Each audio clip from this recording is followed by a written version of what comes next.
And away we go. It is the BCJ Podcast, brought to you by the Holy Grail right here on BearcatJournal.com.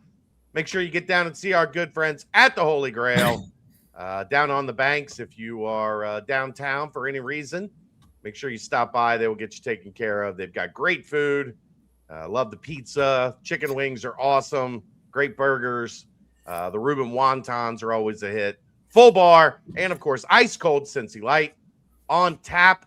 And 50 cents from every Cincy Light purchased at the Holy Grail will go back into the Athlete Impact Fund and support the athletes at the University of Cincinnati. So support those that not only support us, but support those that support the athletes at the university. All right, let's get this show on the road, back in our normal Wednesday night time slot with basketball Thursday. So Bearcats Mountaineers tomorrow night. Dave and I will get into that a little bit. Can't wait. I know you're excited, but Dave, I did you a solid. You did. There's nothing Dave likes more than talking ball. So we said, all right, let's get the new guy. He's not new to the university. He's been here for a little bit, working with the wide receivers, but new, promoted to wide receiver coach a couple of weeks ago, and wanted to get him on. Get everybody introduced to him and get ready for what looks like an exciting new group of wide receivers coming in for this season. So welcome not only to your new position, but welcome your first time here on the BCJ Podcast Network, Vijay. Yeah, thanks, Chad. Appreciate it, man. I'm excited to be on. Obviously excited about the new opportunity, and I'm ready to continue this with a good group of wideouts. Like you mentioned, 7 new guys, 5 new transfers. So excited about the new group that we got in. But you're not new. You've been here for a little while. You're familiar with the room. You've got some history in Coach Satterfield's offense. How much has that helped kind of ease this transition? Yeah, I think it's helped a lot. It's been pretty seamless. Being with really Coach Sat going on 7 years now, in a very consistent offense, and a lot of the offensive staff, Coach Cardwell, Coach Thomas, Coach Stepp, a lot of those guys, we've been together for a while. So pretty seamless transition. Obviously, we got several guys coming back in the room, so didn't want to disrupt anything there, and then bringing the new guys in that we've recruited, and looking forward to having them mesh together. So really excited about that. Start with kind of the returning guys. What, as we get in, now that it's your room and you can start to get into spring practice in roughly a month or whatever that is, what are kind of the things that you talk to those guys specifically about when you kind of did your end of year stuff, and where you want to see each one of them take their game, and kind of just maybe even before then, your mentality as a receivers coach, how you manage the room, what you find are the keys to being a good receiver, and where you want to kind of, then we'll go into like how you want the returning guys to grow and get better, and where you're looking to do that at. Yeah, appreciate you asking that. Obviously, a big part of it, we got to have a great connection and building relationships with those guys. That's always been really, really important for me. Even from last year with guys like Jeff Caldwell and Cyrus Allen, I've had really good relationships with those guys. So I think it all starts there, is building that connection and relationship. And I think if that piece is right, the football stuff will take care of itself. If they know that you got their best interest in mind. And, so starting that, the very first thing we did when everybody, all the new guys got here, we went down to OTR and had dinner at the Eagle with the quarterbacks. So that was a good way to kind of break the ice and get everybody to meet everybody in a connected way outside of our facility. So I think that's a big part of it. And a big emphasis, for me in the room right now is how consistent and reliable can we be? And then becoming a complete receiver individually, not being just a deep ball vertical guy or just a line of scrimmage touch guy, but developing and growing your skill set where you can be a complete receiver and do it all. So I think those are 2 really big emphases early on in the receiver room that I'm excited to see our guys accept that challenge and continue to grow in that aspect. Real quick before we get into specific guys, what have you learned through a couple trips through this league? And I'm sure it's changed some, adding in over the last 2 years, Arizona and Arizona State and Utah and Colorado. But what have you learned in terms of that room and what it takes to be successful? Because it feels like each year you guys are narrowing down like what you think fits right, or what the offense needs to function in the league. Right, absolutely. And again, I think it goes back to being a complete receiver. You have to be able to do it all. Blocking in the run game, intermediate catches, line of scrimmage touches, and then obviously pushing the ball down the field. Something that we're obviously emphasizes is winning versus man coverage, and that's a point that we talk about in every drill that we have set in every meeting is how do we do that? How do we accomplish that? But I think the biggest thing that we've realized in this league is you got to have some size and strength. To be able to make those contested catches. We play a lot of really good DBs, corners that have great length. So being able to get a little bit bigger has been a huge emphasis in the last couple of recruiting classes, even in our high school class. So continuing to do that and adding some play strength as well. I think last year the guys that we took, were really, really fast, probably one of the fastest receiver rooms top to bottom in the Big 12. I think this year the emphasis has been more strength, being able to win one-on-one, contested catches, some of those things. I wanted to ask you now because it's time sensitive to where we're at with Cyrus Allen going to the East-West game, then going to the Senior Bowl. They're in draft prep. Mm-hmm. When scouts came through this year and you talked to them, and now after the season he put up, and he's going through this, so they're obviously calling and doing their rechecks and everything now that he's done what he's done, especially in Mobile over the practices. What is your scouting report on Cyrus Allen? Like, what are you telling them as far as his day-to-day and, why you should draft him, basically? Yeah, absolutely. The very first thing I always lead with and talk about is he's a phenomenal human being, and he's got unbelievable practice habits. And I think, Chad, when you saw a lot of our practices, that's very evident, and sometimes that's rare when your most talented guys is your hardest worker too. So he's a guy, we took him this time last year. He came in with his chip on his shoulder, had a little injury that he was dealing with. He was actually the only receiver on the roster that didn't miss a single spring ball practice last spring. So a guy that, really worked his butt off and had great practice habits. And obviously he's got extreme talent, elite suddenness, change of direction, all those things, but always leading with that incredible human being, great character, and an elite work ethic to back up that talent. Because all those guys, they've seen the film. They know he was, pretty high in the country in receiving touchdowns, led the Big 12 in receiving touchdowns. They're seeing what he's doing at the American Bowl and the Senior Bowl. So they're just asking some of those things. How is he work ethic, some of that, and he's absolutely elite. Can't say enough good things about him. And obviously that's coming to fruition this time of year, being able to go out in those environments against some of the best in the country and still having success speaks volumes for him. Go ahead, Dave. Oh, sorry. Let's talk a little bit then just some of the returning guys. I'll start with where you're kind of not projecting, but just again like what we're working on and how can we either improve on what we're doing or really like make our first impact. Probably the most substantial guy coming back would be Isaiah Johnson. Did a lot of really good things. Certainly going to be looking to step into a more prominent role, even with the bevy of transfer guys. So where did you think he kind of went from start of season to end of season, and just a couple things you guys are working on specifically for him this offseason? Yeah, absolutely. When he came here, in the summer last year, very, very raw, hadn't really played football very much. He played a senior year of high school and then at Western Carolina for 1 year. So very raw from a football side. So didn't have a ton of expectations, really wanted to get him in and develop him and be tutelaged by Cyrus Allen. And I think Cyrus was incredible for him to see what it took to be a true number one, a legit guy at this level. And he had a guy right beside him in the meeting room every single day mentoring from that side. But he was great for us. I think every time he touched the football, everybody kind of sat up and like, this guy can go a long way with it. So very, very explosive, very excited about him. Think he's going to have a huge role in the offense. A pretty complete guy. He's got play strength where he can do some of those line of scrimmage, some jet sweep stuff, some screens, which he had success with, but also being able to get separation down the field. So really, really excited about him. I think having him in the offense for another year, he's going to take a huge step this spring and really, really be an explosive player on our offense. How important was it to get him out there as much as you guys did? And it felt like maybe even if he wasn't ready yet, you're gonna like you got to get out there. You got to figure this out, because we're not only going to need you through this season, but long term, those guys that seem to work in on years like this take a big jump the following year. Absolutely. It was huge. You can't replicate game experience, especially at this level.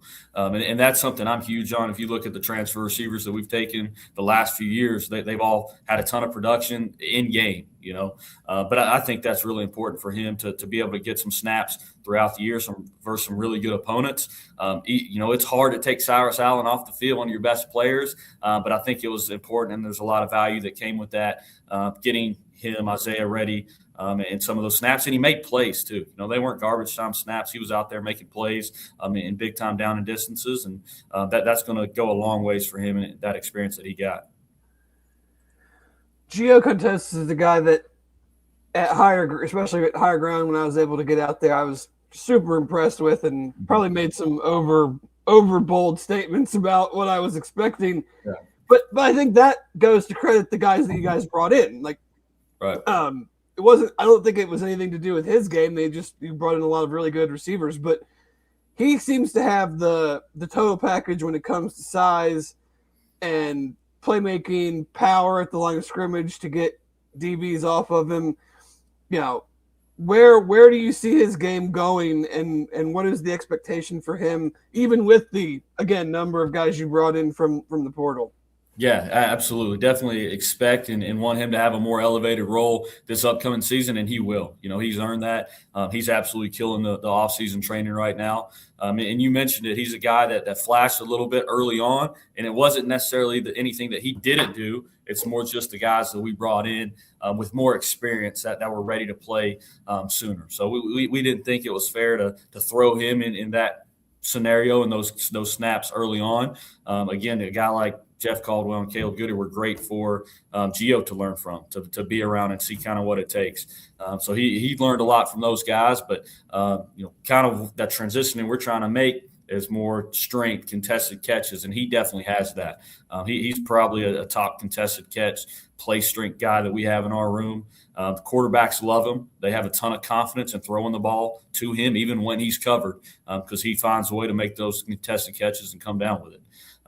But then just his leadership role that he's kind of gained throughout the first 3 to 4 weeks in the training this winter, he's done a great job being more vocal. And what he says carries some weight because they know how much it means to him and the type of work that he puts in every single day.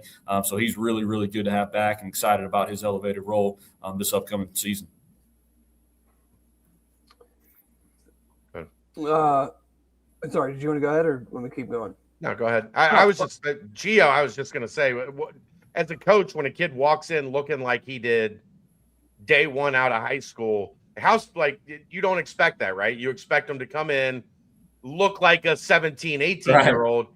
He came in. I think one of the reasons everybody was so shocked in the spring last year was he came in and everybody went, "That's the freshman."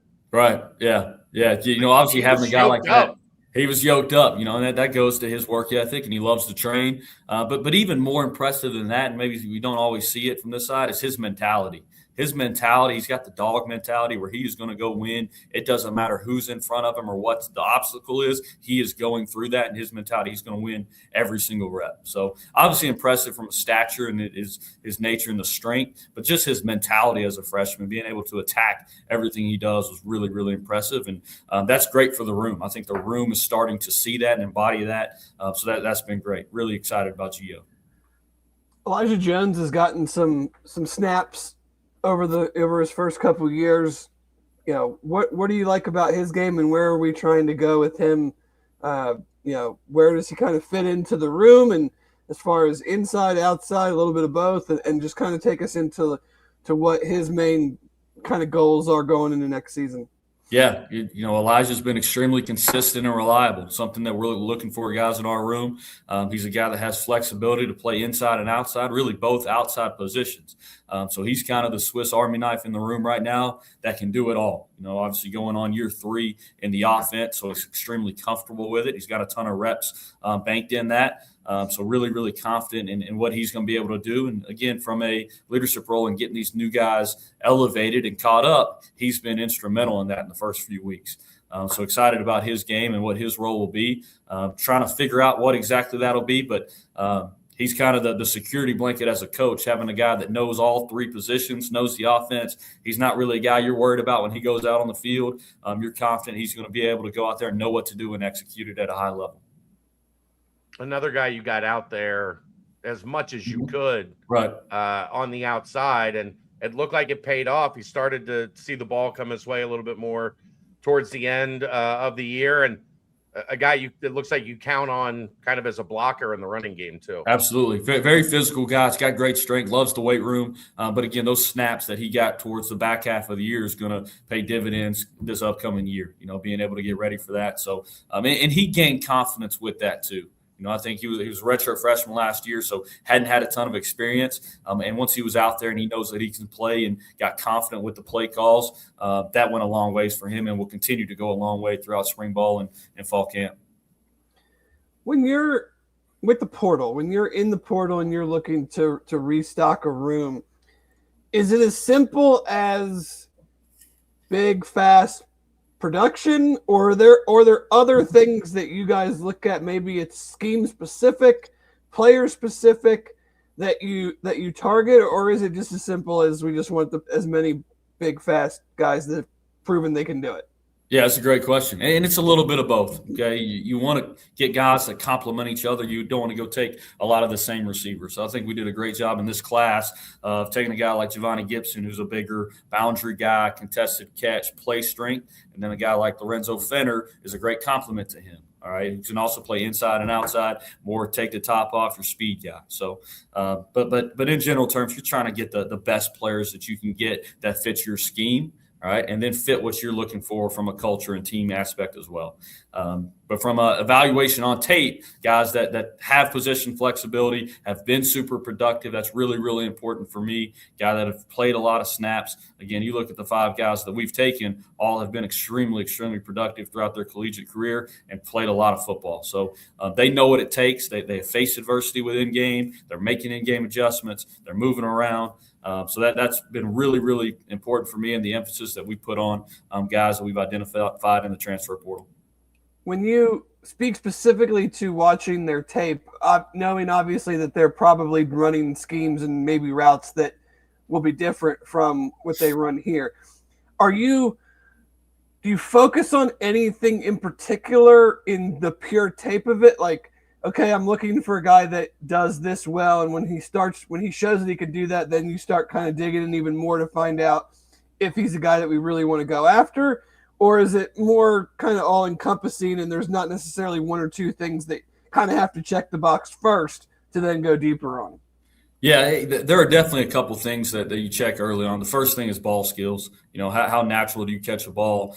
Being able to make different types of catches, tracking the ball vertically down the field, making contested catches, and then being able to run a complete route tree and move around. Don't necessarily love when a guy stays on a same side his whole collegiate career or throughout a whole season. That's not a deal breaker, but you love guys that are able to move around, run the whole route tree, playing off of different legs. But the number one thing that we look on early on is ball skills, being able to catch the football naturally.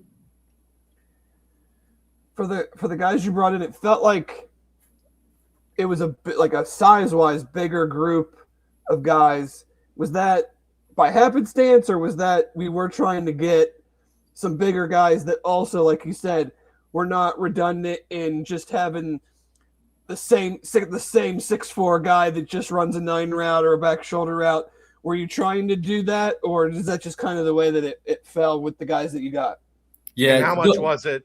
And also, how much was it that Jack was gone and Jack liked those little fast guys? A little bit of both. Jack was on it, though. Jack's done a tremendous job for us for a long time. So I was happy for him. Still talk to him all the time. But yeah, I think going into it, coming out of the year, that's one of the things we identified in the receiver room and kind of talked about is having a little bit better play strength, all right, and getting some more size in there. So that was definitely something that we look for. Obviously, trying to get the best players that we can get, and we're fortunate to be able to find and identify some guys that had both, that had great production at different levels, but also they're a little bit more thicker because this is an extremely physical league, long season, so you got to be able to hold up throughout the course of a year. And having a little bit more weight while still being explosive was definitely something that we were looking for in the receiver room. So we'll start with Gibson and Fenner, because those were I think if we're going in like sequential order, I think those might have been the first couple guys, or I might be wrong there, but you kind of mentioned them already. Just a little bit of, they're one coming from an Oklahoma and then one coming from South Dakota. How, when you, in the portal is, UC isn't alone in getting guys from everywhere, but when you do tape review and scouting of someone that's coming from South Dakota versus someone that's coming from Oklahoma, how much do you have to dig on competition and make sure he's not torching guys like Chad and I out there, 5'7", 5'8" corners? And how much does that go into your eval of kind of balancing those, taking those two extremes? One's playing at the highest level at the SEC and one's playing at the FCS level. Absolutely. Yeah. And I think that's a great question. Obviously having a lot of production at the FCS level, you kind of got to see, who they're playing against, but just confirming the traits, confirming what you're seeing on film. Still having great speed, being able to change his height, get in and out of breaks, making all that types of different catches. If you're able to do all of those things naturally, then the competition is fine. We can get you ready for the competition. And we've had a lot of success taking FCS receivers. Jeff Caldwell last year being able to come in and having a really, really productive year. So very similar from that standpoint. Talking about Giovanni Gibson, he's actually a guy that we recruited a little bit when he first got in the portal out of Pine Bluff. Ended up going to OU, and there's a lot of similarities between him and Cyrus Allen from their path, though. So Cyrus Allen, Louisiana Tech, both Louisiana guys have had a lot of success the last couple of years with Louisiana receivers. But Cyrus Allen going to Louisiana Tech, having really good film there, being super productive, and then going to the SEC. And I think they both ended up with 18 catches in the SEC. Cyrus Allen at Texas A&M, and then Giovanni Gibson at OU. And then them understanding they got 1 year to find the best fit for them. So going somewhere where they can be productive, that it is a scheme fit where the opportunity's there and they feel comfortable. So it's very similar, kind of both recruiting stories with those guys. Giovanni's obviously very different skill set, a little bit bigger, 6'2", 210 pounds. But again, going back to his film when he left Pine Bluff, he was a 1,200-yard receiver at that level. So he had a ton of production. Went to OU. They were really excited about him. Had an ankle injury at the end of spring ball, which kind of delayed his development a little bit, but still had a good year for him, catching 18 balls. But just seeing his film against those opponents in that type of competition, dealing and coming off an injury, felt really good about what he offered and the traits that he had. So really, really excited about him. Again, a super mature guy that's got a ton of in-game experience. So excited to get him in the room. And then Lorenzo Fenner, who was our first commit. He's a guy that came in here. I think he visited Baylor first and came and saw us right after and loved what we had to offer and the opportunity and the scheme fit. But extremely excited about the productive year that he had last year at the FCS level. I think he was second in the FCS in receiving touchdowns and yards per catch. So a guy that's super, super explosive. Again, offers position flexibility, being able to place him inside, place him outside, stretch the field vertically. So excited about both those guys and how they complement the room and each other. With Gibson specifically, how much does it go into when you do recruit a guy and he chooses to go somewhere else and then he's back in the portal, just keeping relationships in a good place and then, being able to go back and say, hey, no hard feelings, we'd still love to have you now that you're in the portal again. Do you think that that relationship that you guys did have a chance to build 2 years ago factored into getting him this time? Yeah, I think so. Having a relationship and then ending it well, not burning any bridges, at the end of it. Because especially today, how the transfer portal is, you never want to burn any bridges with any players because you never know when it's going to open back up and somebody else is going to get back in the portal. But I think between that and then seeing what we did with Jeff Caldwell, who was a very similar story, both those guys were over 1,000-yard receivers at the FCS level coming out of the 24 year. We ended up getting Jeff. Giovanni ended up going to OU. Right, Jeff came here and had a great year, and he's got a great chance to get drafted, and he's going to the NFL Combine in a few weeks. And Giovanni kind of saw what we did with him and was excited about that opportunity and that role for him. Just curious on I'm interested in the coach's perspective.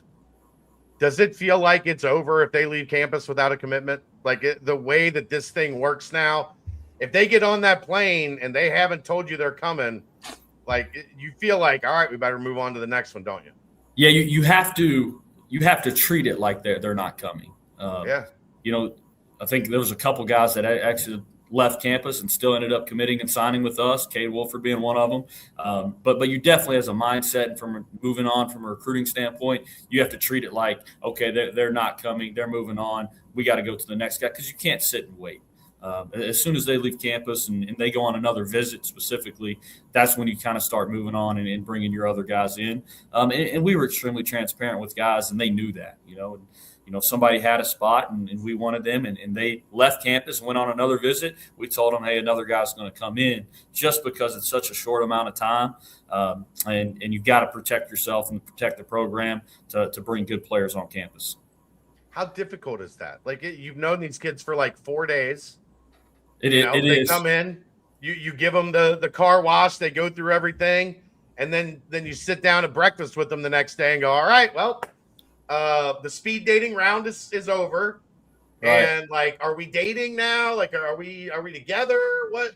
Yeah, it's definitely a speed dating, and you got to do as good of a job as you can getting to know them, and as soon as they enter, you're talking to them, you're talking to their agents, you're talking to their families, trying to build relationships and see if that fit is right. Obviously there's a lot of really good receivers with great film, or if they don't fit what we're trying to bring in from a team and culture standpoint, it doesn't really necessarily matter how good they are. So that box has to get checked as well. But it has to start before you bring them on campus too. You got to be able to talk to them and see the feel them out and see what their personality is like, how they mesh with you and your staff. So trying to do as much homework as possible, talking to high school coaches, talking to the previous college coaches, see what type of kid they are, trying to get, like I said, as much information as you can, because that whatever 24-hour visit that you have them, it's different than high school. You get them for a much shorter amount of time. You really got to hit on it and get all your questions answered and make sure it's a good fit from both sides, not just from our side, but for their side too. I know that's when you got into coaching, one of the big things was like, man, I can't wait to deal with agents. Like, I can't wait. Yeah, that was high on the list. That's why I did it, actually. Talk to as many agents as possible. Very excited to recruit transfers for 1 week after the season's over and then make a decision. Yeah, the timing of it, man, it's just the calendar, and I'm sure y'all hear about it and read about it all the time, just how inconvenient, I'll say that, inconvenient the NCAA calendar is right now with the transfer portal. Obviously, we played the day that it opened, so we were trying to do as much as we could to get ahead because we were going to be behind the actual day that it did open up, not being able to get guys on campus. But credit to our recruiting staff, did an unbelievable job having guys evaluated and knew our plan of attack and who we wanted to go after and the set visits that we had. We had a really, really good hit rate on receivers. We brought 6 in and 5 committed and signed. So we're really excited about that. And, again, a lot of credit to our recruiting staff being able to get that done going into it. Do you have a lot of experience recruiting true freshman receivers that averaged almost 30 yards a catch?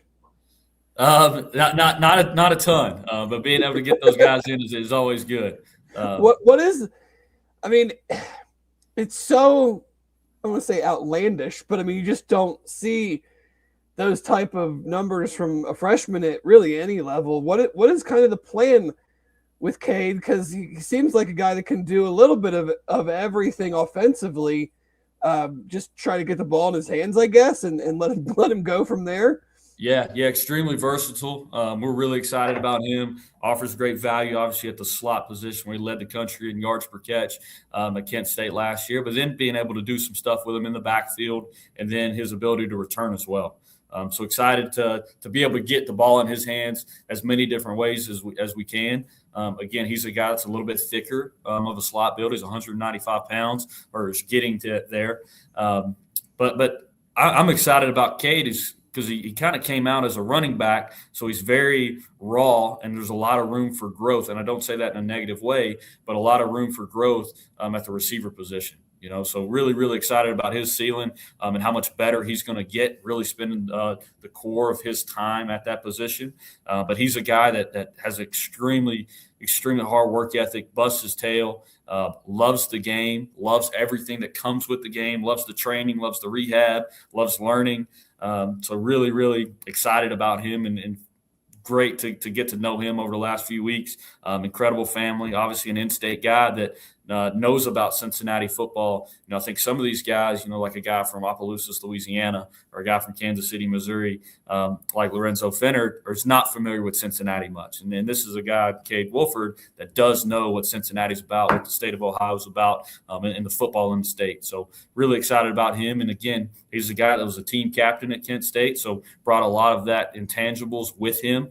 So he's been great for us so far. Really excited. Extremely, extremely twitchy, explosive guy with some play strength. So excited about really seeing him thrive this spring and getting him the ball different types of ways.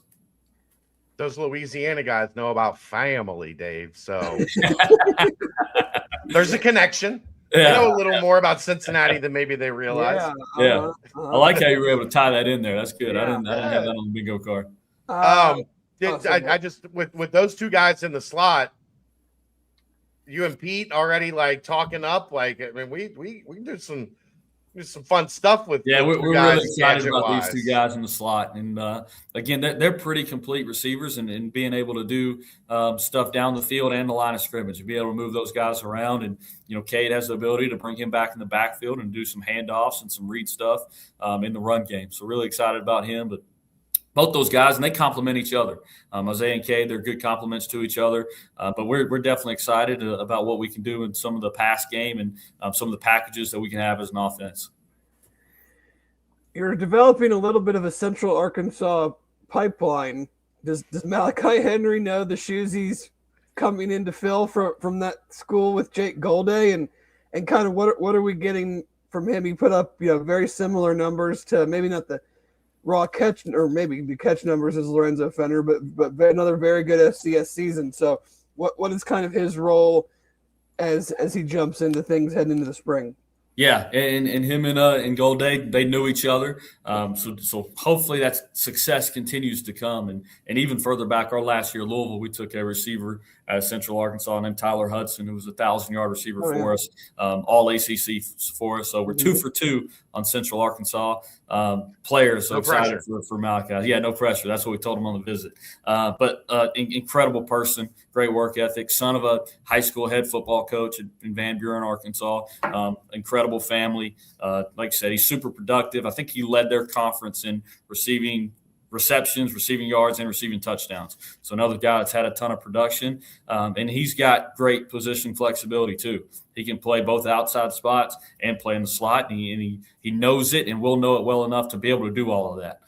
So really, really excited about him and his potential role in the offense. But another guy that's got great leadership qualities and great values and great work ethic. So really excited about seeing what his role is going to be, what he goes out and earns. But again, it goes back to bringing the right type of players in that have in-game experience and production. So excited to get him in the mix as well. All right. You got anything else, Dave? Yeah, I mean, probably the most under the radar guy is, and I don't want to butcher his last name, but Flynn. How do you say it? Shield, easier than I thought. Yeah. Biggest guy you brought in was injured early in last year. Have you watched a lot of Colorado School of Mines prior to this portal season, and kind of just where is he on his recovery? And I don't want to assume, but the big body outside guy, run past people, high point the ball. Is that kind of what we're looking at? Yeah, and he's to answer your question, I have not seen a lot of Colorado School of the Mines football film before Flynn, but it didn't take long seeing a couple of his highlights to really dive into his film. He's a guy that very, very intrigued about. Again, 6'3", played around 208, 210. He's a little under that with the injury right now, but it's going to try to get back to that. So a bigger guy that can stretch the field vertically too. So really, really excited about him. He probably will not be able to do much in spring ball, maybe after spring break, coming back and doing some individual routes on air type things. But again, a guy that is extremely, extremely smart, obviously, a great engineering school there. He already has his degree. He's already asking about the quarterback footwork and reads on some of the pass game stuff. So, and he's only been there for 3 weeks. So a guy that lives and breathes it. But again, another guy that's played a ton of football, has been super productive. You know, he had different 1,000-yard receiving years before he got injured. So really, really excited about him. But yeah, that goes back to some of the size that we were trying to get in this class. You know, the comp that we kind of gave him based off his film was an Alec Pierce type guy, you know, and that was a player that he kind of modeled his game after that he liked a lot. So seeing him and kind of being around him, a lot of similarities between those two guys. Now he's got big shoes to fill now that I'll say that. But a lot of similarities. How much Alec is going to get paid this offseason. It sure is, yeah. Last one for me. You might be sitting in the Alec Pierce wide receiver coach's room here. That's right. Yeah. Not before too long. Yeah. Because they go hand in hand, quarterback, receiver. Give us a little bit of. I know he's already been here. I saw that he was named, I believe, one of the co-captains. So that obviously tells you a little bit about him acclimating so quickly. But you know, when you guys are recruiting a quarterback, is it I'm sure you're in there with Pete because we're talking receivers, we're talking quarterbacks. What did you like about JC and just kind of what he does well and how that kind of goes hand in hand with what you guys are trying to do with the receiver room? Yeah, well, the first thing that jumped off, man, he throws an incredible deep ball. He's got a big arm, gets the ball out quick. And what we also loved on his tape was being able to command the offense, you know, being able to make checks and communicate and command the offense and operate at a high level. And obviously a guy that we talked a lot about through the recruiting process because who we were attacking and trying to get at the receiver position had a lot to do with who we were taking at quarterback, you know, and who that guy was. And, you know, from the second JC stepped foot on campus, you know, he was an incredible person, incredible family. You know, as soon as y'all see him and meet him, he's exactly what you want your quarterback to look like and speak like. He's been great with our guys, being able to get them on the field, having the indoor. This offseason is absolute game changer for us. I think we're going on like 2 weeks straight where it hadn't got above freezing. This time last year, we weren't able to do anything with our receivers and quarterbacks together. Now they're throwing just about every single day, talking through concepts, and he's out there leading those guys and talking through stuff. But from a skill set standpoint, he's got a huge arm, throws a great deep ball, able to get it out quick, change the velocity on the throws, and offers a little bit in the run game as well. So really, really excited about JC and what he's offered to the team to this point. Looking forward to a good, healthy quarterback battle going through Absolutely. the spring where you got a bunch of guys that are it's you know, everybody knew last year Sorsby's going to be right. The year before, really, Sorsby's going to be the guy. I'm sure it's maybe a little unnerving, but also a little exciting to know 2-3 guys are going to be out there trying to get that top spot. Yeah, the competition side's great. Anytime you have competition, especially at that position, is great. It's just going to elevate everybody around them. But Liam getting in here is great to get him here in the spring, able to work everything out at Penn. So it's great to have him. And, you know, Brooks has done a great job too, early enrollee freshman that we're excited about. And then Samaj too, you know, he got a ton of confidence coming out of the bowl game and being able to get some in-game snaps at a high level, who's really taking the next step as a leadership role. I think all 3 of those guys and Liam, JC, and Samaj have been voted crew captains by their peers, which says a lot about those guys. So really, really excited to see that competition and how it plays out throughout the spring. All right, man. We asked for you for half an hour. We kept you an extra 10 minutes. You're not it was worth it, man. I appreciate it. It was good getting on with you guys. Well, Coach, it has been excellent to get to know you. We will look forward to hearing more in spring ball. And then again, as we get to fall camp and getting ready for the season. Congratulations. Hopefully everything goes great with the little one on the way. And we'll be thinking of you and looking forward to seeing you here in a couple weeks as spring ball gets started. Absolutely. Thanks, Chad. Appreciate it. Thanks, David. Thank you. There you go. Vijay Stingley, new wide receiver coach at the University of Cincinnati. Elevated they were called quality control the past couple years. Now they're actually basically called assistant wide receiver coach. Steps up, and look, man, a lot of those guys, you can feel the impact he had even in that number 2 spot, because a lot of the guys like Cyrus Allen when doing his NFL announcement and Jeff Caldwell, those guys are all mentioning Coach Stingley. So he's made an impact in that room already. Excited to see what he can do with an even bigger role. For sure. Did you learn anything new, Dave? We were talking about, we got, I guess, 4 weeks, four BCJ pods left before that first spring practice. So we'll do wide receiver, and I guess we can throw quarterback in today, but we don't have to say much about wide receivers now. You just got it straight from the horse's mouth. Yeah, I kind of, if you want to learn about wide receivers, listen to that. Don't listen to us two knuckleheads talk about them. Listen to the guy that's actually coaching them.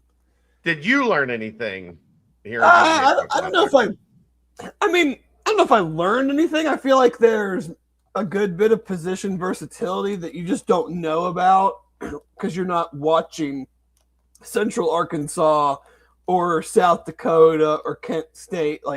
So feels like they're not, and he mentioned it. We're not, you don't just take a bunch of X's or you don't just take a bunch of slots. You have to spread it out. But it feels like a lot of these guys can move around a little bit. At least the 2 outside positions, maybe not all 3. But I like that the variety. I like the overall size. I mean, I've been a Geo guy from day one. I'm excited to hopefully get out to fall camp at some point, or spring, and see, kind of compare from what I watched last year in August to what we see now in March. From where he is, because you just don't see a lot of freshmen, redshirt freshmen, 6'1", 210 type players. So just want to see where the growth is there, and kind of see if you might not even be able to recognize it initially, but is there a number 1? It was obvious that Cyrus Allen was the number 1. Is there someone that feels comfortable in that role? Is there someone that does similar things to him? I mean, you typically also don't see a number 1 be your slot guy. Be your slot, right? That's what exactly. So it'll more than likely it'll be more back to a traditional thing. Is it Gibson? Is it Fenner? Is it Isaiah Johnson? Do they have something there where your slot guy kind of opens things up for everybody else? But no, just be excited when you bring in a bunch of new receivers. It's just kind of taking it all in and kind of seeing how everybody is progressing and where everybody might fit. Understanding that it's March, they're all learning a new system, they're going to have a new quarterback. So the result on the field maybe isn't what you're going to be focusing on specifically in spring. It's more of kind of watching guys individually. I'm interested to see. We always at this time of year talk about depth in that room, right? Man, they got 6-7 guys, and then it ends up being the 3 main guys, and then a fourth, 2 or 3 others if you're lucky. I'm interested to see what that separation looks like, because it does feel like I don't know. I think you're probably talking about 5-6 guys that at least going into the spring are about on the same level or will present on the same level. And then you'll find out where the separation exists. But, I'm interested to see, are we coming out of spring going, okay, here's 3, here's 4, Right. Because you kind of know what you're getting from Isaiah Johnson. We have an idea of what Eli Jones is, but we need to see more progression. You can't be going into year 3 and still just kind of be the your hope is that he's not still the 4th, 5th, 6th type guy. Yeah. Mentioned Gio, so that's 3. Obviously, Cade is kind of a multi-purpose player, but he was uber productive as a freshman. And then you have Fenner, you have Gibson. That's 6 guys right there. So, yeah, you're probably not. I can't imagine the true freshman would be at a spot that is past what Gio was last year. That would be uber impressive. And then Flynn is an injury rehab. We're not going to really know much of him in the spring, I wouldn't think. Probably not. So yeah, you could be looking at 5, 6 contributors, but we saw last year, if this offense is right, the receiving room has to be more than just nice contributors. You have to have playmakers. You have to have guys that can change games.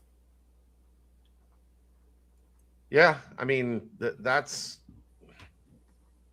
we've seen the difference, right? Like, even if, it wasn't exactly perfect last year, there was a lot more playmaking ability out of that group than the prior year. Yeah, that's putting it mildly. Yeah, understatement, big time. And especially you're working in a new quarterback. You better have some dudes that can get open and make things a little bit easier on him. I agree. Quarterback. We'll see. Like we're gonna get into that talking point of spring all the way through fall camp. There's a battle for the number 1 job. How much did it say to you that they made French the co-captain of one of those teams? I thought it was just interesting from a standpoint of his lack of just time with the players. You have to ingratiate yourself pretty well. I am of the mind, maybe they'll prove me wrong, like, the dude is the starter in my mind. Same. Unless he's just terrible, because he's played a ton of football. He was their, I don't know what we've talked about it enough. Second choice, I guess you would say. He came in on the first weekend. They got him right away. Like, everything about the process tells you this is the guy that we want to start. So I don't know if they probably won't come right out and say that. They'll probably play it's a competition and we love all these guys. But it's an old. They said it today. Pete Thomas said it today. What was 3-man he and Cardwell were on Coffee with Cunningham this morning. Oh, okay. Gotcha. And Thomas said 3-man competition going into the spring with French, Samaj Jones, and O'Brien. Okay. Well, I'll believe that when they're equally divvying up reps. Yeah. Yeah. It's the old Marvin Lewis-ism. I see better than I hear. One of our favorites here on this podcast. Yes, everything that they've shown us to date would intimate to me that is who they want and expect to be the starter. Now, that's not always how it plays out. But, we'll see. Yeah, I am excited to see, Samaj and the progression. We knew he could run. Like that was never his pedigree was explosive runner. It'll be interesting to see if that passing game has elevated to truly put him in a spot to compete here. But there you go. That's a little brief look at not a brief look at wide receivers. It's a 45-minute look at wide receivers, a 3-minute look at quarterback as we get ready into February. Spring ball right around the corner. 1 week before the start of spring break, and then they'll come back after spring break and do 4 weeks, and then spring whatever it's called, showcase, practice. They haven't even announced anything yet, so I don't know who knows anymore. what the plans are. That'd be interesting just from the standpoint of you have, I'm not going to say a totally new offense. I mean, the line is pretty much intact. You have some positions you're battling, but they're not new guys. They're current players. But from a skill position standpoint, you're pretty much brand new everywhere. Quarterback, running back, and receiver. Yeah. And those are the things I like to watch in the spring because you ain't tackling anybody for the most part. Right. When the threes get out there, maybe let them get a little physical. Well, that's when I take my breaks. Everybody knows that. I stop taking notes when the threes get out there. No disrespect, but but ... But yeah, should be fun. And we get this fun new practice facility to be in for spring that they didn't have last year, and I'm sure coaches and media alike are going to be big fans of that. I'm excited. Although I know there's going to be a couple of those like 48-degree days. We're still going to be, 48 and sunny with a little wind blowing. We'll be out at Nippert Stadium. Or it's like, let's open up the garage doors today and get some. Oh, I'm fine with that. Cold air in here. Like, and you're look, like, well, then what's the point, guys? Just be outside. You go through 2 spring practices outside. Oh yeah. Like they can open the garage doors all they want. I'm gonna be good with it. I'll just go down by the weight room, and where there's no garage doors in sight. All right, let's timestamp the football portion here first. Before we get to the timestamp, our guy Scott at Urban Artifact and Costello. I know this lines up with our friends at Rheingeist as well, Dave.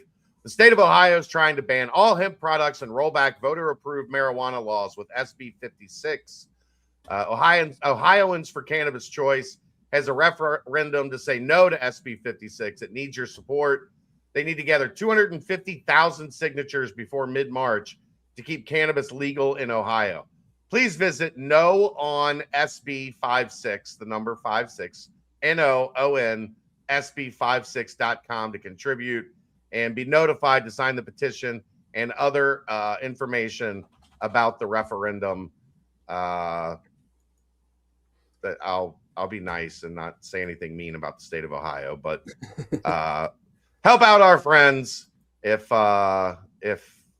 you're so inclined. Sign early, sign often. Yes, sign early, sign often. I'm a big fan, so I don't want to have to always drive to Michigan. That brings us to our first timestamp, brought to you by Turtles Brew. 0 sugar, 0 carbs, gluten-free, 6% ABV. It's a bourbon-infused sweet tea. They have lemonade tea. They have strawberry mint, cherry lime, raspberry peach, orange vanilla. Good for those freezing cold winter nights. More than 50 locations in Greater Cincinnati, over 100 around Ohio. To find the location nearest you, all you got to do, go to turtlesbrew.com for more information. And remember, a portion of the proceeds go to Save the Sea Turtles. All right, Dave, I know this is what you've been looking for. A little basketball talk. All day. Was just thinking about it nonstop.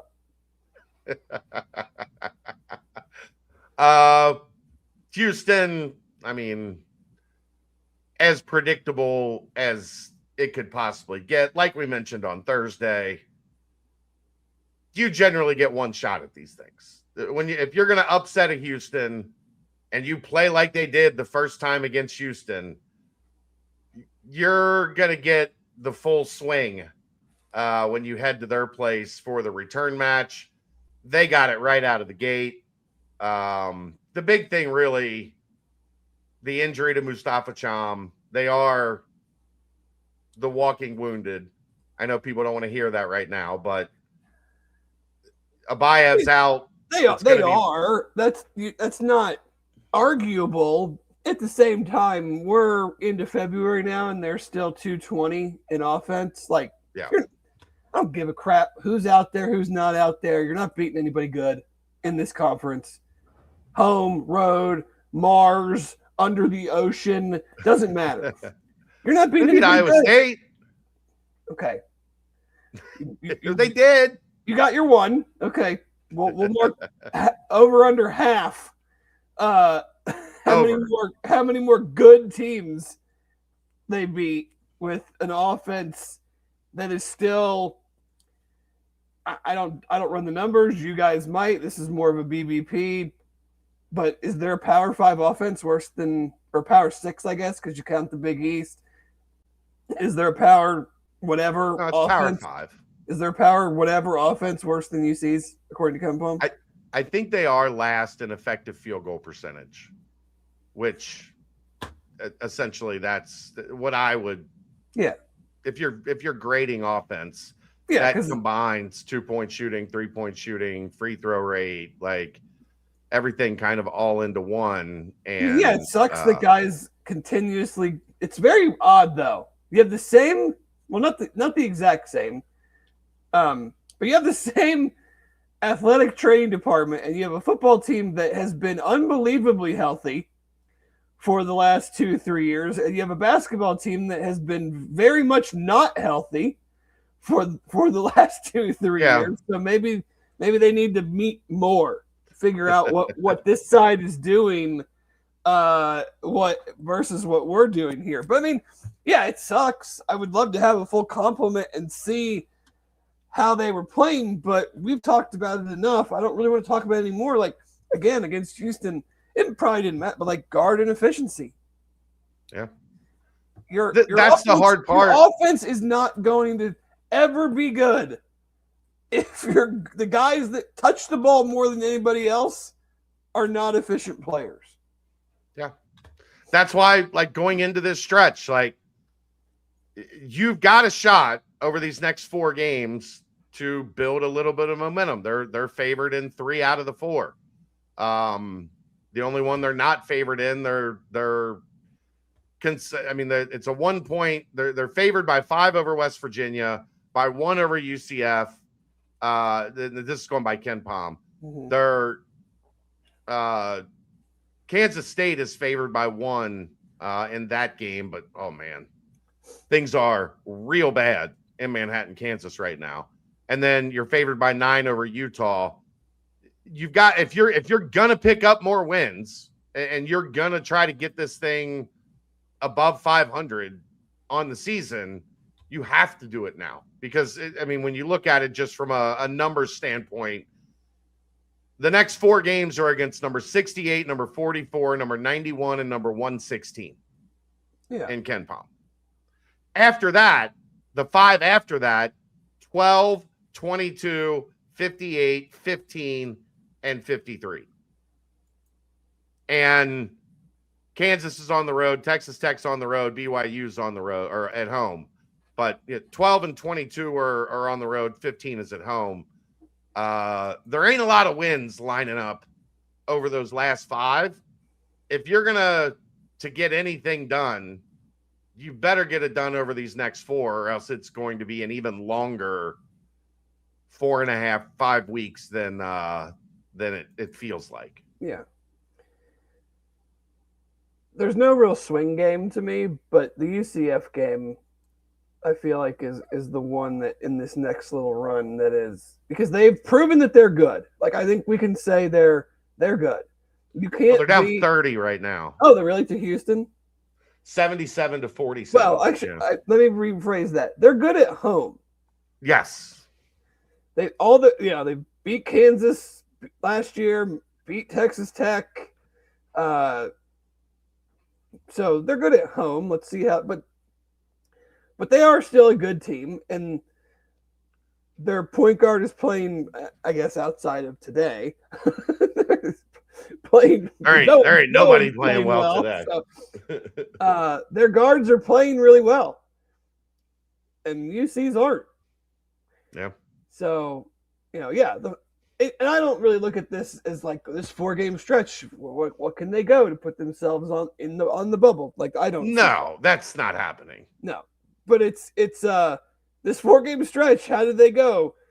Do we at least ride out the string, or does it turn into a death march for the last month of the season? That's kind of the difference in these next 4 games, because Utah is Utah is stinky poo poo.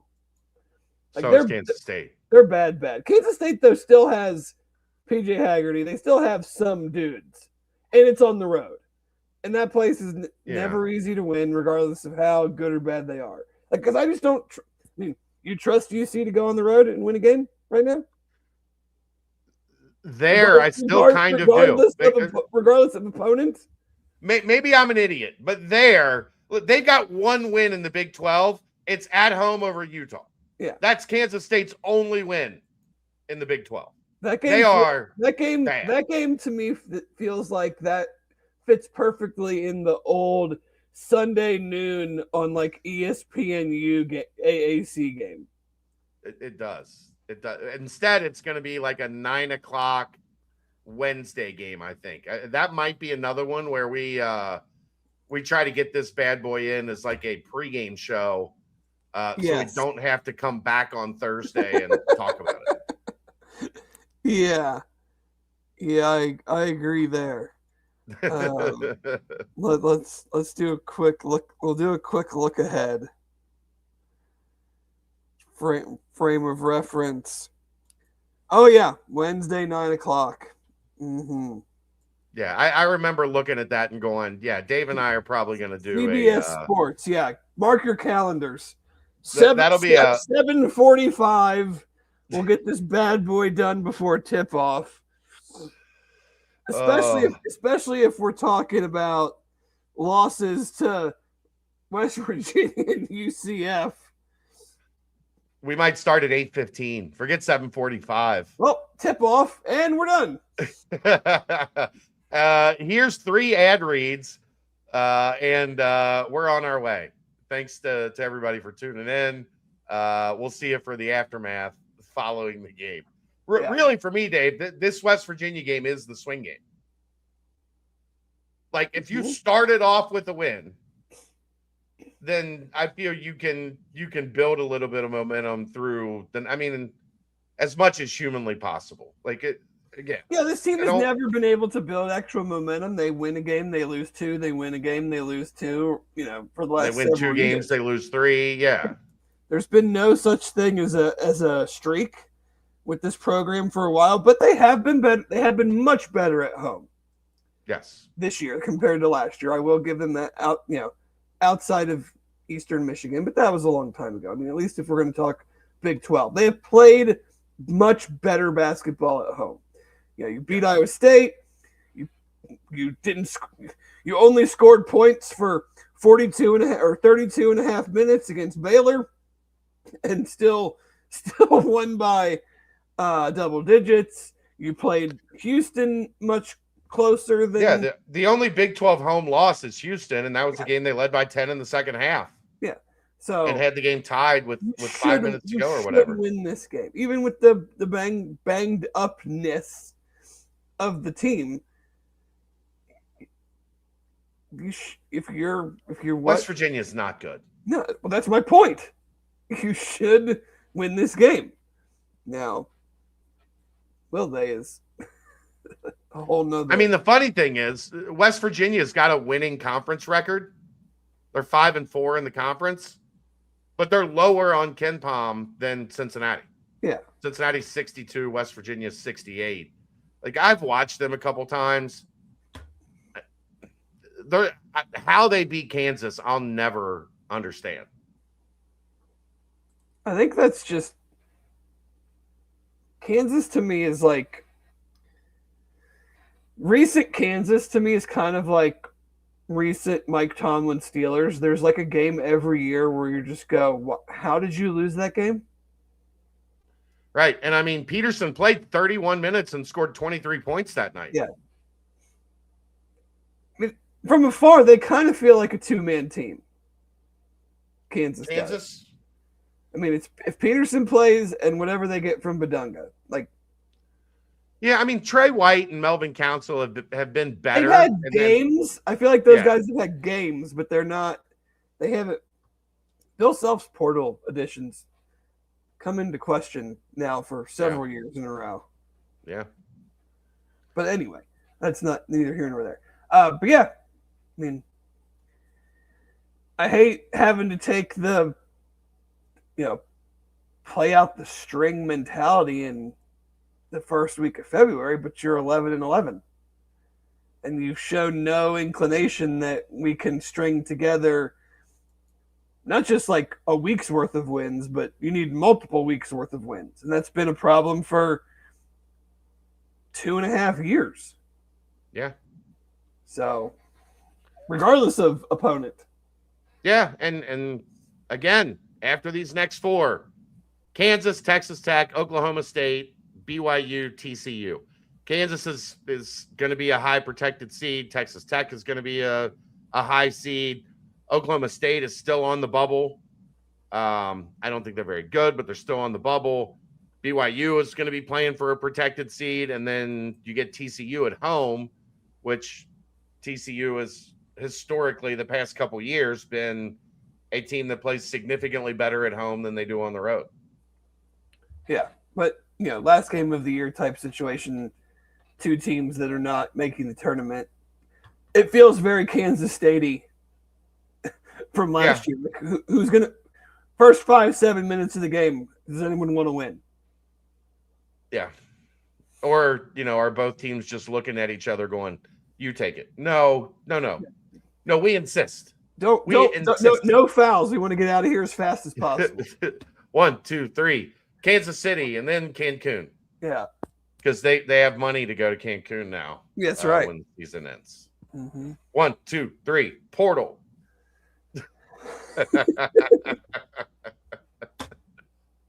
Anything else you want to talk about tonight? I know you're not feeling well. I mean, it is funny that we talked about this a couple weeks ago. Back to football. Did you notice that the calendar for the season for the next couple of years was released? Yeah, I saw it. I don't know if anybody else saw this. I thought the most funny part was Josh Pate noted that the halfway point of next season is in November. Week 11 on November 14th. Yeah. Is like the calendar-wise halfway point of the season. You have 2 weeks in between first round and quarterfinals and semis. I just don't get it. Nope, like I don't understand why they're trying to kill the playoff has been pretty exciting the last 2 years. How can we lower interest? I know, by spacing the games 2 weeks apart while the NFL is in their playoffs. Here's a great way to kill interest. Now, the game will do a great rating. I mean, the national championship game did a great rating. So it feels almost dumb for us to complain about it. I mean, they're getting what they want out of it. People are watching. But it is just, it's like pulling teeth. You're almost watching out of guilt. like outside of Miami and Indiana fans, there was no buzz for that game. I mean, I mentioned, last time we talked about it, Sean McDermott getting fired had more buzz Monday morning on the Talkie Talk Yell Yell shows than the national championship.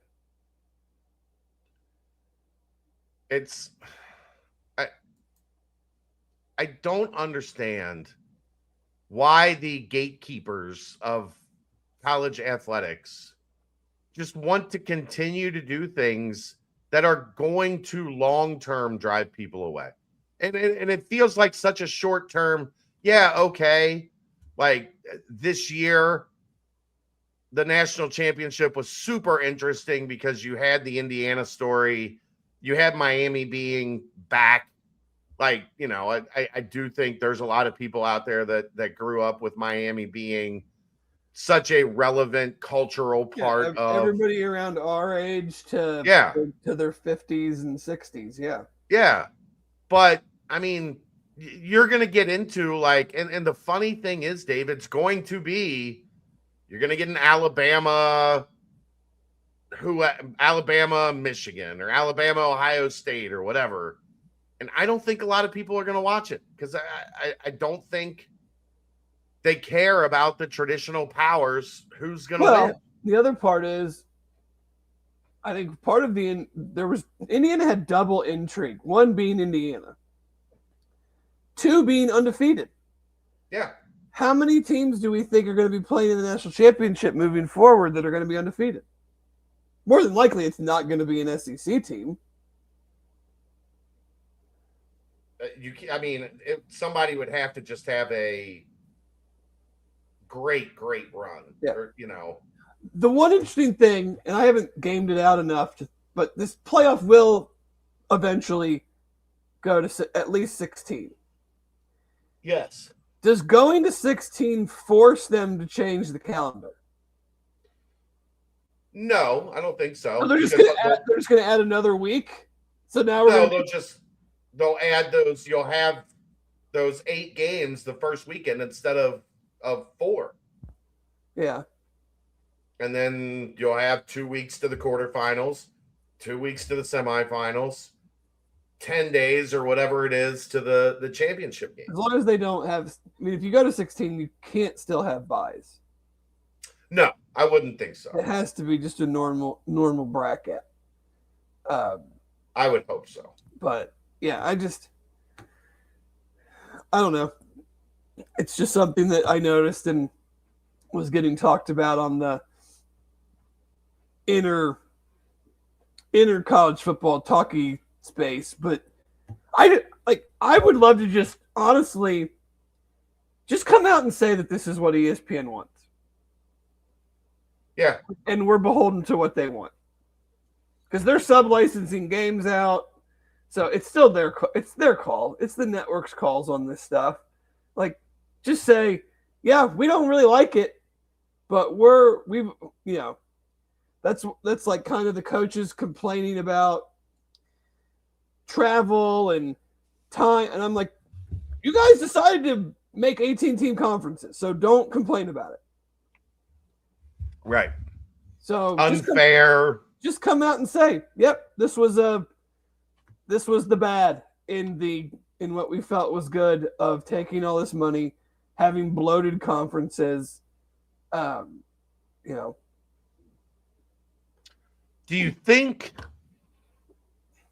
at any point these conferences are going to say we need divisions again? That or even split in half with like West Coast and East Coast? They just need much smarter tiebreakers. Well, I mean, that's your tiebreaker is just who's higher. Like the only thing that matters is the CFP. Divisions. I don't even think divisions changes that because the they're just here's too what big. it changes. There's too many teams. Right, but here's what it does change. Here are the West Coast teams. They're going to play each other. There'll be a game or two crossover. Here are the East Coast teams. They're going to play each other. There'll be a game or two crossover. Nobody has segmented that cleanly. Who are the ACC teams that get lumped in with SMU, Cal, and Stanford? Yeah, it's like Pitt. Congratulations, Pitt. Louisville. You're the West Coast teams. You're now on the West Coast. Enjoy your flights. Yeah, I mean, they're bloated. They're too damn big.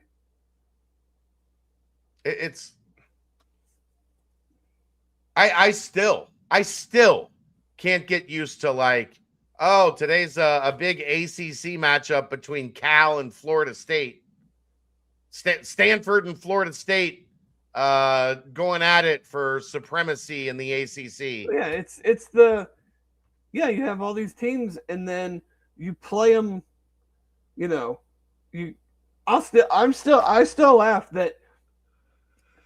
I don't know if it happened this year or it's happening next year. I forget the exact scenario, but I believe it's the first time Georgia will play at Texas A&M, and Texas A&M joined the SEC in 2013. So what, they played at Georgia in like 2019? Yeah, something like that. I could be wrong a little bit here and there, but yeah, it's one of those situations where these teams have been in the same conference for over 10 years and they have yet to play at each other's home stadium. Hopefully at some point in time, when there's collective bargaining and legitimate like revenue share, like we get back to our senses a little bit, and this can go back to teams playing a much more reasonable schedule that people care about. I mean, like just blow the whole thing up. 6 conferences, 12 teams, based on geography, and like pull all of. I mean, they've already had conversations of kind of doing the pooling of the, and they're fighting about that too. The pooling of the media blow it all up, pick whatever 72 teams you want, break them up into 6 12-team conferences, and have one TV deal. Each conference maybe gets their premium television partner, the SEC and the ESPN are linked, and the Big Ten and Fox are linked, and then however they want to do the Big 12, Pac-12, whatever you want to call the old Big East or the Northern Corridor, Midwest, whatever.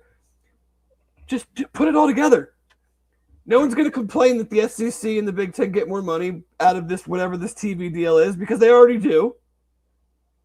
But just put it all together. I mean, this is like the NFC East and the AFC North go out and negotiate their own television deals. Yeah. And then everybody, you all play 9 conference games. You all play each other in your 3 non-cons, or you allow them to still play maybe one MAC or Sunbelt or whatever.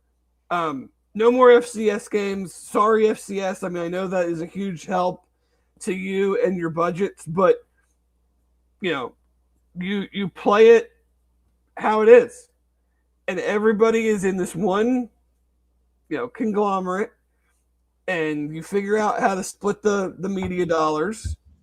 And I don't know why this is so hard. Because it's greed, right? That's why it's so hard. You can't possibly allow the Big 12 to potentially get closer to equal footing than us. So we're going to do all these things to keep us up here and them down here that are not in the best interest of the fan and the sport as a whole. Because I know I can't speak for you, but I do love a good Florida State at Stanford Saturday night 10:30 ESPN game with 47 people in attendance. For 9th place in the 18-team ACC. Yeah, exactly. Makes total sense. And I'm sure it's exactly how they drew it out when they whiteboarded this whole process out. Right. Yeah, makes total sense. I was not fully on the fan side when all of this stuff started. But the more it happens, the more it plays out, the more it's like, I get it. Like, I get, like, you're going to ask me for more and more and more and more, and you're going to take and take and take and take. You're going to take away. Like, I know there's a bunch of people, UC football diehards, that would love nothing more than to be back in a situation where they could go on road trips for football games. But if you're going to go on a road trip for a football game, it's like a $7,000 excursion, plane and where you're going to stay and rental car. And, are you really just going to go out there on a Friday and come back on a Sunday to get to Lubbock or Waco or Tempe or Boulder? Like, you're just continuing to chip away. And that's the odds of Chom playing tomorrow. Tucker West said in his radio show, they're going to get him ready to go tomorrow and then see how he feels. He's listed as questionable, I believe. Yep. Which is, if you see doubtful, probably not playing. Questionable, they're going to tape him up, get him through, shoot around, and see how it feels. Probably a minute. Probably even if he plays, we're looking at a minute. Probably. I mean, just depending on how the game yeah. goes and how he feels and things of that nature. It's very much a TBD. Yeah.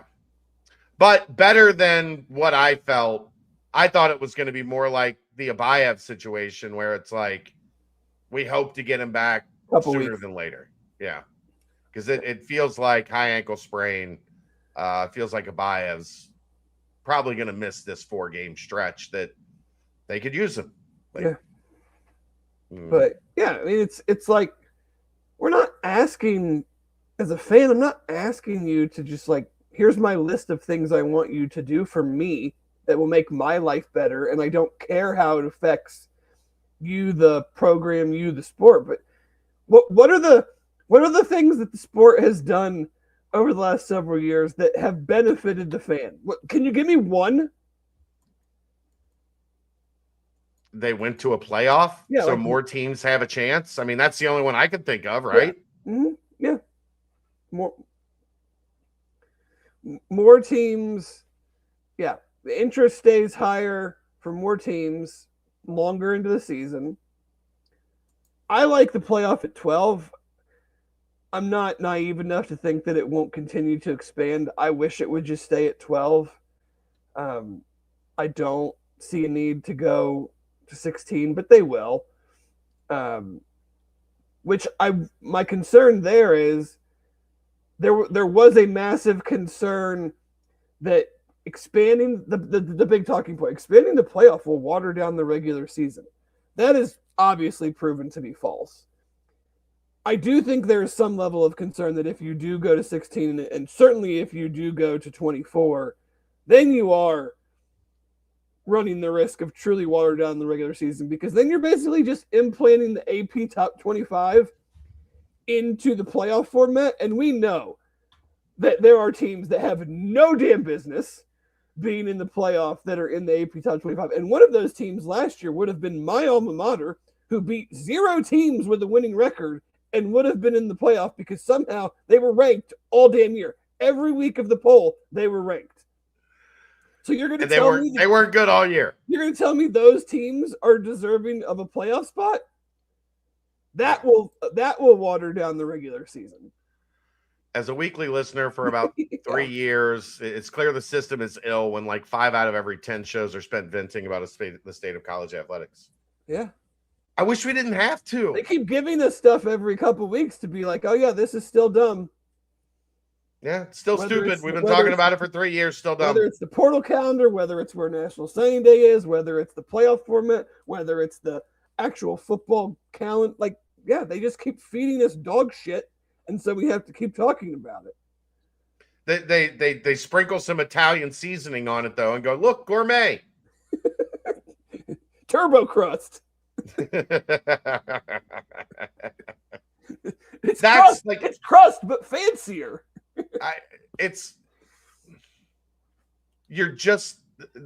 going to be a breaking point. I don't know when. I can already sense it. Like I sense it in this industry, where if your team is not having a great year, interest immediately wanes. People just find something better to do with their time.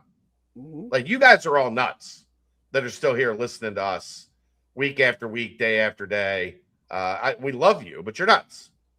Yeah, we're not speaking to any member of Bearcat Journal, even if, I mean, I'm one of them. I know there's others. Like, we're not talking about you.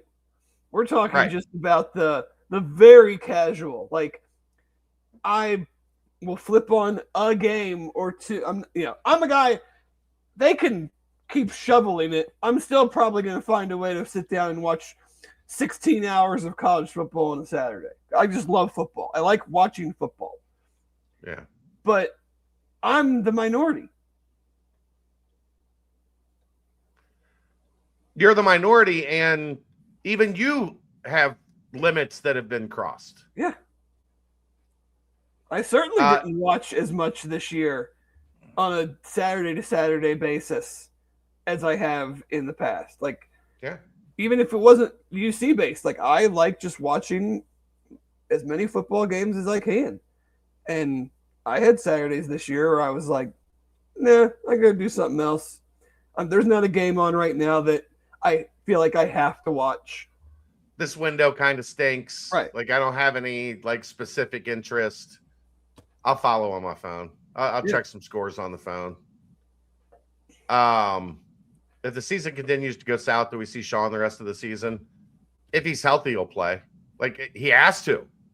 Like, even if it's just for trying to change the narrative as he goes into the portal next year. Like, worst case scenario, let's say he ends up somewhere else, which I think, he's not going to be able to command a whole lot of money with what he's put on tape through the games that he's played here to date. So, I mean, right. Sure, you can get bad advice or whatever, but the kid needs to be on the floor and show, like, I've grown, I've developed. My game is better than it was when I first got here. Now, is he going to have, he's a 5-star, like, he's going to have people interest if that were the case. But how much are you going to get paid? Like, what do your negotiations look like? Teams are going to look at your numbers and go, you're going to have to take this.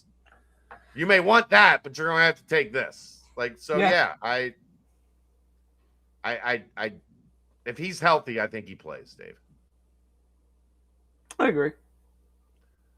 I think it says a lot about you as a person if you're healthy and you choose not to play. If you're healthy and play the game.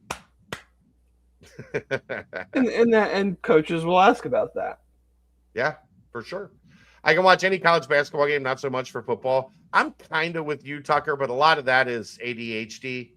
I used to be that way. Like I love watching the obscure. Like I had trouble sleeping last night and watched the. I don't know if you saw the ridiculous UNLV New Mexico game. That had I tried to get some sleep. 60-something fouls, 4 technicals, 3 flagrants, like crazy. Yeah, I mean, I'm all about. I mean, I'll watch it, but like, it's just they just continue to try to make it harder than I feel like it needs to be. Like, I'm still like the plan that I just spit out. I'm sure there are pitfalls in there. It's not perfect. There's no way I could just off the top of my dome come up with that. Sure you could, Dave. But I'm still waiting for someone to come out and go, this is why this is the way it should be. Yeah. Like we hear you. We hear you. We see your tweets. We hear you calling in a fine bum. We hear you, Josh Pate. We hear all you. But this is why it's this way. And this is actually what, all the good reasons why it's this way. I'm maybe I'm missing it, but the only reason is money. That's the only thing governing the sport. So we're saying that we're not going to get as much money if we just blow it up and do whatever it is, conferences and. Well, no, they're saying any change means less certainty with the money. So we know right now. But that is so counterproductive because right. You changed the playoff format and made a shit ton more money. You held on to this bull crap, no playoff, then 14 playoff. Oh, what if we go to 12? Do you think we can make more money? Oh, I don't know, guys. Right. It's not. It's really dumb. It's really. And then they dumb. wonder why the NFL just continues to kick their teeth in. And they wonder why fans are just becoming disenfranchised. Yeah. But one of the things though, why TV ratings are up? Because people just aren't like, I'll watch it from home. I'll turn it on, turn it off when I want to turn it on, turn it off. Mm-hmm. But I'll give this title game 20 minutes, 30 minutes. Oh, it's going to be good? Okay, I'll keep it on. Yeah. And if not, then I'll turn on Netflix or do any number of other things. All right. Well, I guess that's we started off February with our we'll try to make it a once a month. I just try not to be redundant because I feel like we do end up talking about the very similar things, multiple times, and I hate that because people can be like, "God, do you guys ever just like have anything else to talk about. I mean, granted, the basketball team is not playing great. We're not really in football mode for another month, so there isn't a lot to talk about right now. And when they make news, we have to talk about it. The unfortunate part is it's just all similar news that is driving a lot of people crazy. And so it makes it feel like all we do is complain and we talk about the same stuff over and over again. You know, at least from where I sit, it doesn't feel like it needs to be this hard. But you have a lot of hardliners ingrained in their thinking who are unwilling to compromise. That's really what it comes down to. I mean, just look at what the Big Ten and the SEC are doing when it comes to just the fact of, will we expand the playoff and what is the right format? Like, I don't think anybody, I was listening to a podcast, I forget exactly which one, it might be the College Sports Inquirer one with Ross and Andy and Stephen Godfrey. And I think one of the ADs said to Ross about this whole playoff thing is we never really envisioned, like we always knew that there was the ACC or the SEC and the SEC and the Big Ten on one side, kind of, you know, above everybody else. We never really envisioned that they wouldn't agree with each other. You know, the thought process was that the Power Two would kind of always be in lockstep with each other. Well, now they're not, and so they never were. How does that play out? They never were. They were more than they are now. No, because no decisions had to actually be made then. It's fun to go kumbaya, like we believe in it, but isn't it a lot like the Alliance or whatever? Well, that was hilarious. But that's what happened, right? And then the minute that it was time to pull the knife out and stab somebody in the back.